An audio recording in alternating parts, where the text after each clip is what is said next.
అంతేకాకుండా ప్రభావ నాయన వస్త్రం లేని వానిగా దేవా ప్రభావ నాయన ఆ ధనవంతుని ఇంటి వాకిడ పడి ఉండే ఆ రొట్టెలతో ఆకలి తీర్చుకుంటూ వస్తున్నాడు. కుక్కలు తన కురుకులు నాకుతూ వచ్చినాయి. ఎటువంటి భయంకరమైన స్థితిలో ఉండి కూడా లాజరు ప్రభా నేను విడిచిపెట్టలేదు. తన విశ్వాసం తొలగిపోలేదు. అన్ని పరిస్థితుల్లో నేను ఒక రోజు నీ దగ్గరకు వస్తానని సంతోషంగా తన జీవితంలో సాగిపోతూ వచ్చినాడు నాయన.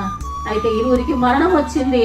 ధనవంతుడైతే పాతాళంలోకి, భయంకరమైన స్థలంలోకి, వేదన స్థలంలోకి, అంతేకాకుండా ప్రభా నాయన జ్వాలలు, అగ్ని జ్వాలలు ఉండే స్థలంలోకి వెళ్ళిపోయి ఎటువంటి బాధను అనుభవిస్తూ వస్తున్నాడు.